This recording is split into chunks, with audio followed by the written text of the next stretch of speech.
Hello, I'm Michael Cantrell, and you are listening to the Prison Officer Podcast, a place to have a conversation about the forgotten cops that work in this country's jails, prisons, and correctional centers.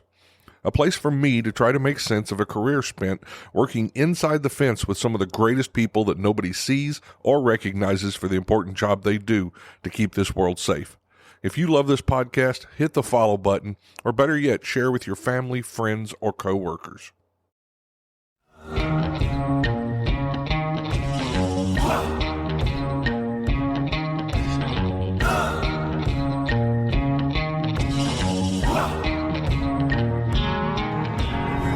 Was I scared?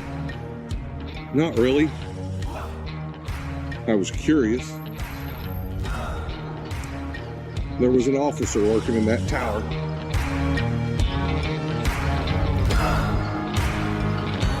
No air conditioning.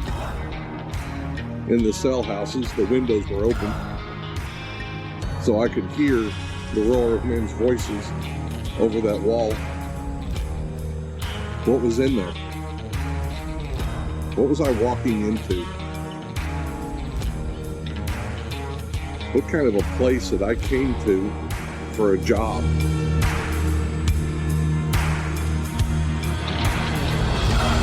What's behind that wall?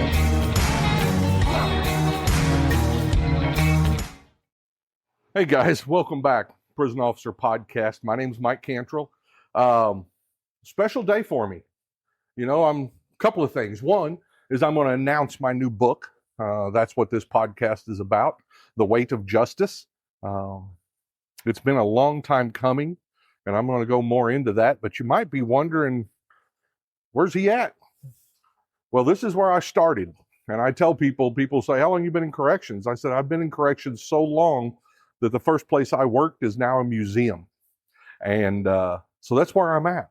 I'm at Missouri State Pen in Jefferson City, Missouri. They were kind enough to let me come over here and shoot this episode, kind of take a look around and remind myself what it was like when I first got into corrections, when I first walked into these buildings and inside these walls and everything that went with that, right? One of the things you might notice, and that's just these buildings weren't air conditioned when I worked here, and they're not air conditioned now. So it looks like I'm gonna sweat through this episode, but it won't bother you guys, and I'll take a shower when I get done, I promise. But I want to thank a few people. First, I'd like to thank Sheila from the Museum Association here at Missouri State Pen. She's helped me get this going and got me in here this morning and got us all set up, and I really appreciate her. If you guys get the chance, check out Missouri State Pen Tours on the internet. You can come over here. You can walk through this prison. You can see what I'm looking at now. Of course, I've got memories to go with it, but this is open for the public now. And so contact them and tell them thank you for letting me come over here. I hope you enjoy this episode. Another person I want to thank is a friend and a former supervisor with me when I worked in the Bureau of Prisons, and that is Fred Koss. He's retired now, but Fred also worked here, so I invited him up. He's helping me, taking some pictures, helping me get things going in here, and I really appreciate Fred. He's always been a big supporter of the things I've done, and I appreciate him for that. You'll notice in The Weight of Justice, a couple of the pictures were taken by Fred, and of course I mentioned him in the acknowledgments also, so make sure you check that out. And finally, Pepperball. Pepperball's been a sponsor of this podcast for a long time. I appreciate them. I wish I'd have had Pepperball when I worked here.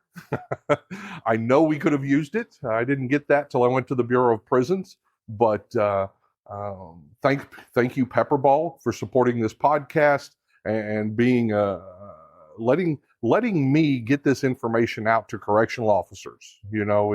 It's been a pleasure over the last 5 years to talk to directors and wardens and trainers and people who've worked in corrections and those who've been through some really tough stuff, and to talk to all of them about resilience and emotional intelligence. And it's just been a pleasure to do that. And I thank you guys. I thank you for all of you that have subscribed, that have supported me over this journey. And it's not done, but I really feel like with this book, that a lot of things have come together finally. This book's been floating around in my mind and on paper and everything for at least 15 years. And a lot of it started here, even though I didn't immediately write down my thoughts while I was here. I saw a lot of things. Missouri State Pen, built in 1838. At the time, it was the oldest penitentiary west of the Mississippi. Time Life magazine had called it the bloodiest 47 acres in America. It was a violent place. It looked almost this old when I walked in. And I was a 22-year-old kid who had never been around anything like that.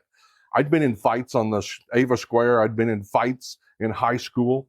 That was pretty normal, but the violence of having somebody attack you is different than the violence that we saw in school, or fighting your friends who you go out to drink with the next week.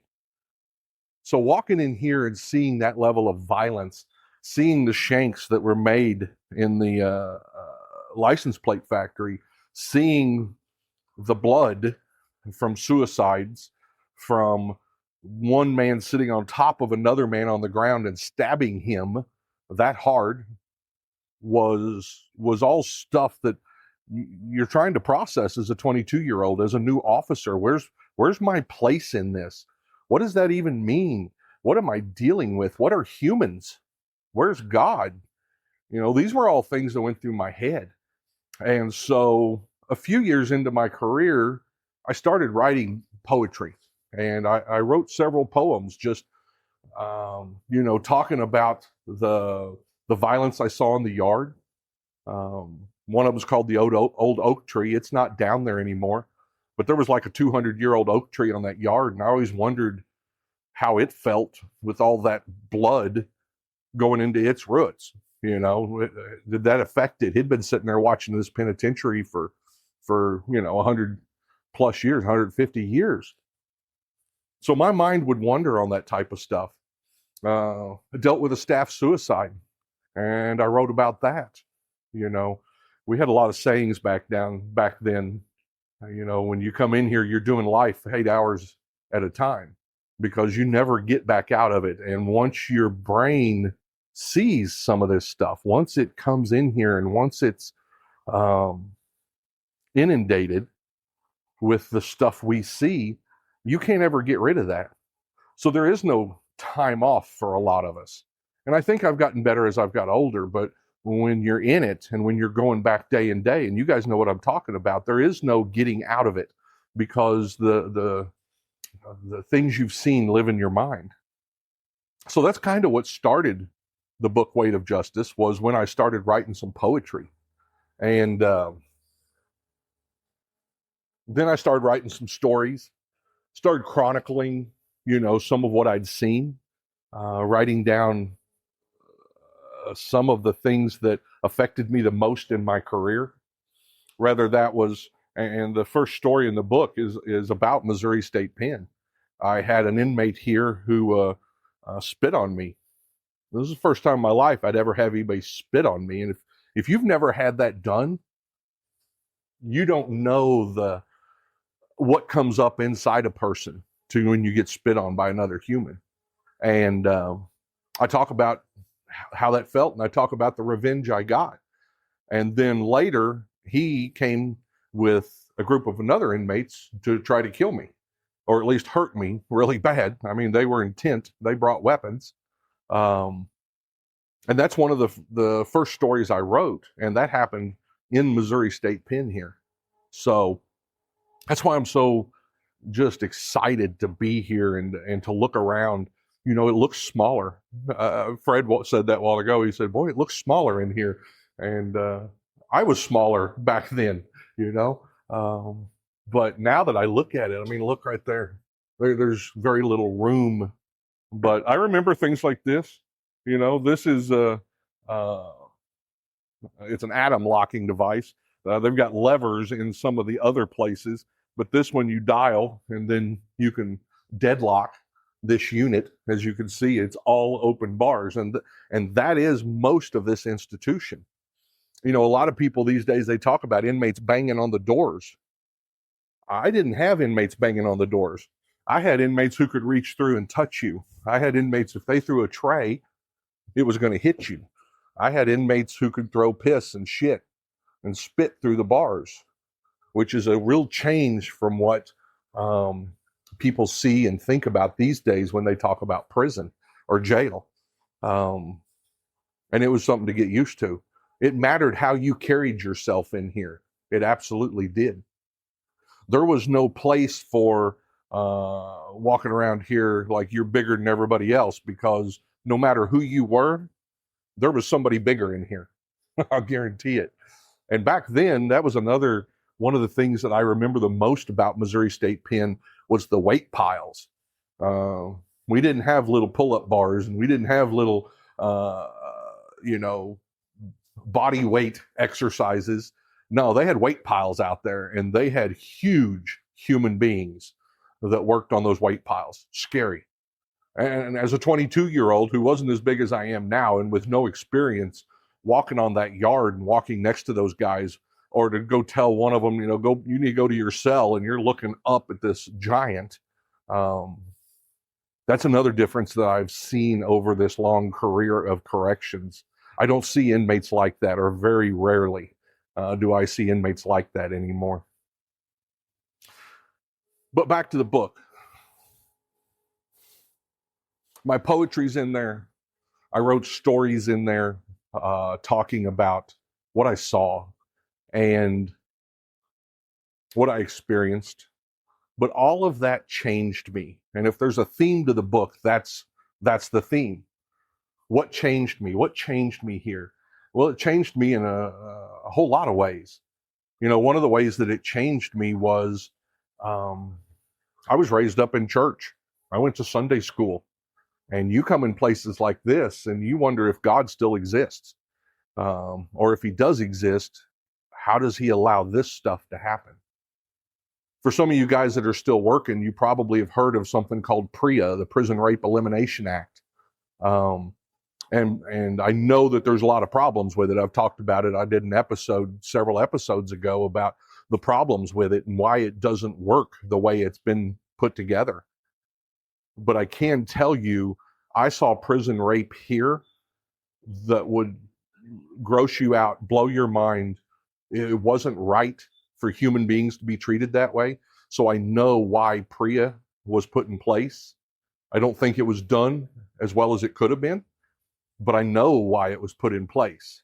And I'm not going to go too deep into it because I don't think most people want the visions and the scenes I have in my head. I don't think most people want that in their head. But this was one of the first places that I saw that I took a guy to medical who had been raped forcibly. That doesn't go away. And you can't tell me that doesn't change you, that you don't get numb, that you don't get emotionally numb. And we don't just leave that inside. We take it with us. We take it outside to our families. We take it outside to our friends. And everybody that knew me over those years can attest to the fact that Mike Cantrell changed. And that's what that book is about. The bad things that I saw that changed me, and then kind of how, I had a reckoning one day in a parking lot at the Federal Medical Center where I looked around. I'd worked so much, I didn't know where my car was. I didn't know what day it was. I didn't know really even why I was there. And something had to change. You can't live like that. So that was where I kind of had the reckoning that you can't hold on to what you see here at Leavenworth. You can't hold on to that forever. You've got to deal with it. You've got to move forward. And the way I moved forward was twofold. One, I started looking at leadership because, and I teach this now, you've got to be able to lead yourself. You've got to be able to take care of yourself before you can lead others. And I had been put in positions of leadership, team leaders. I was acting lieutenant at the time. So I was number one in a segregation unit and a lockdown unit. So I had been put in the positions of leader, but I hadn't really thought of myself as a leader. And I definitely wasn't leading myself through that. So when I finally understood that there was more to this career than overtime, than segregation units, than use of forces, than violence, that was when I decided that I wanted to help staff be safe. And that's when I got into training, which, as most of you know, that's what I do a lot of now. The people say, well, we didn't get much training back then. And I didn't. As far as formal training, we went right over here to a hotel for 3 weeks. I think it was 3. It may have been 2. I think it was 3. For 3 weeks. And we were taught, a little bit of defensive tactics. We went and learned how to shoot firearms, which I was already well qualified in that. I grew up hunting, fishing with Dad. So that wasn't something that I needed too much of. But they taught us about all the rules. We got a red book that was like this thick with all the policies that you were supposed to remember and enforce. And so sat over there for 3 weeks, came back over here, and they did not really give me one thing that I can remember that made this job easier at the walls. Where I got taught, the people who trained me were in places just like this. You'd have one of those senior officers take you aside, and he'd stand up here. Usually we'd go up to the top, and we'd stand on the 5th tier. And he'd say, you see that there? Why is that guy talking to that other guy? Why is he moving this? He should be in bed. He worked midnight in food service. And they would talk to me like that, and they would show me the things about human behavior so that I could understand what I was seeing. Because when you've got 3,000 people in here, focusing on one and understanding one seems irrelevant, but it's not. Learning to focus on those individual, we call them anomalies, right? Learning to focus on those individual anomalies is what makes this look good, is what makes us understand what's going on here as we look through all the inmates, as we look through them as they're moving around below us.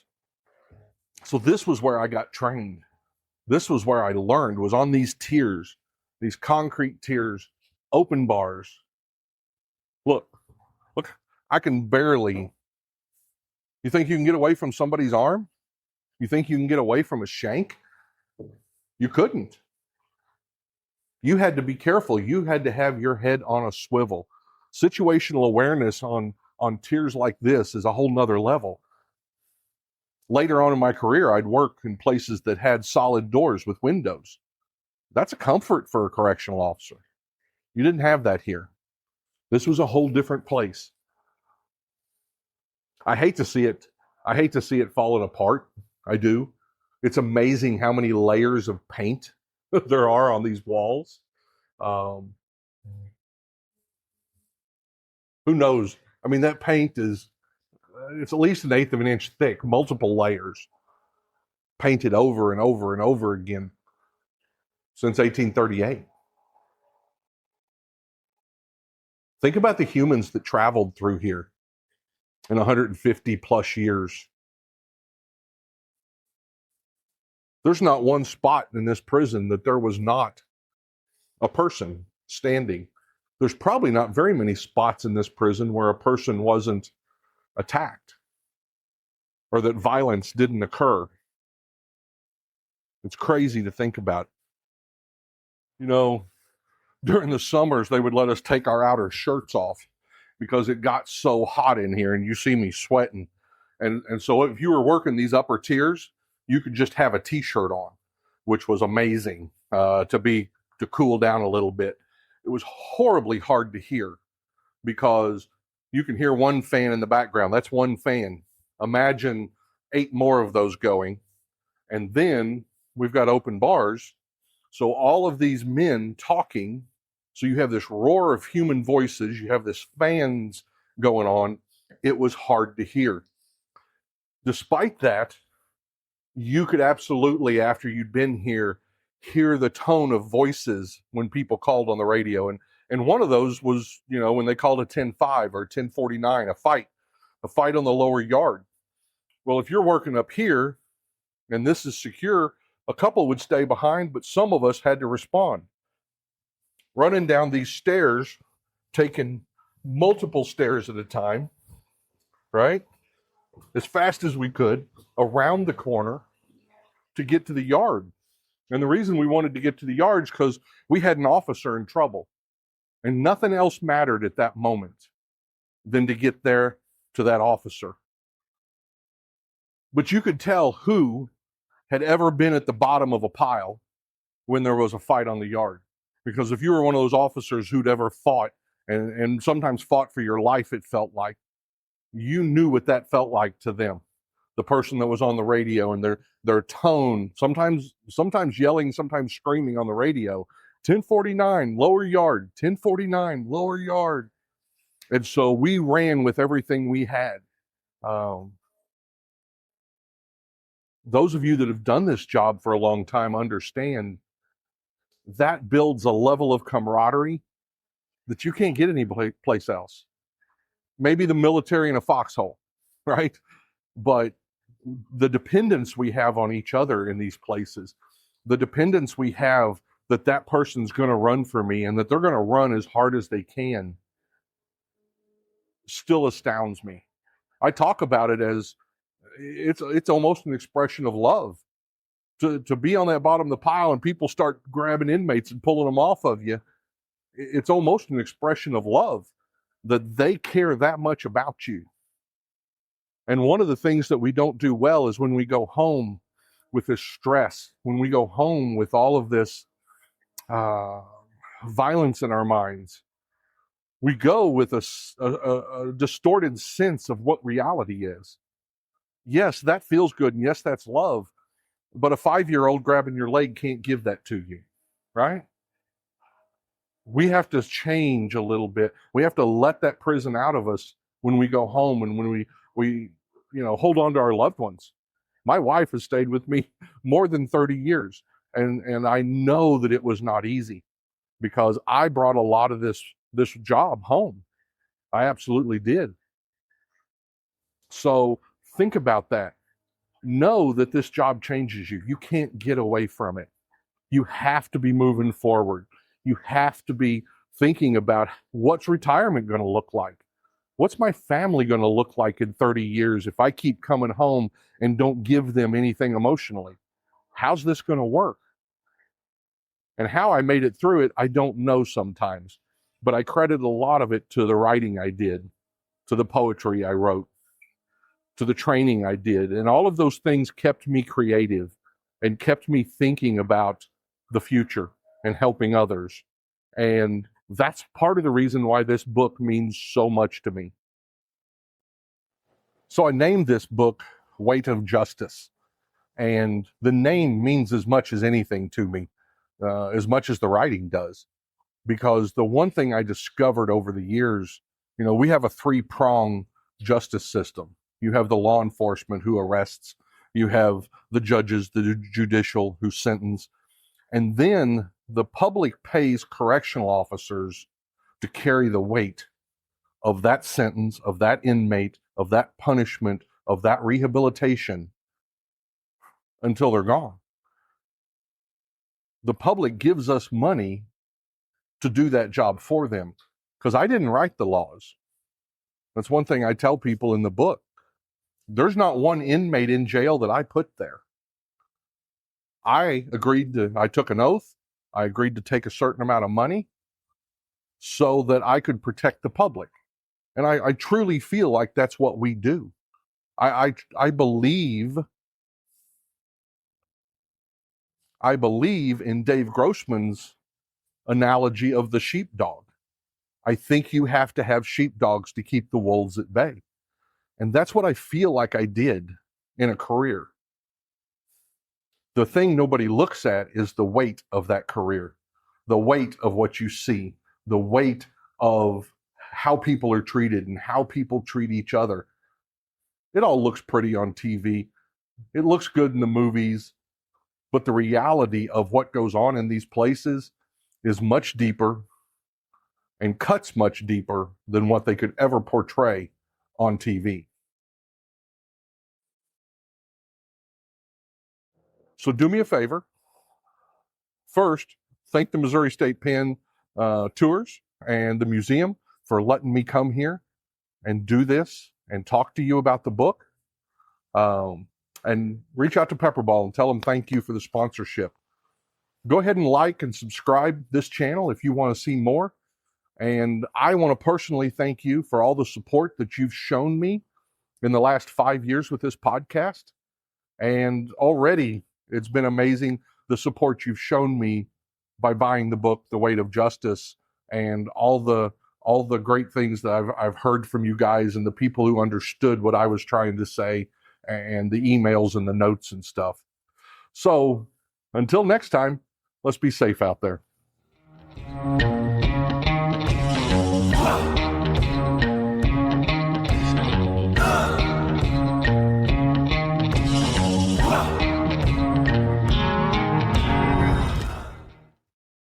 If you enjoy these podcasts, the best way to support the Prisoner Officer Podcast is to share these episodes with your friends or family on social media.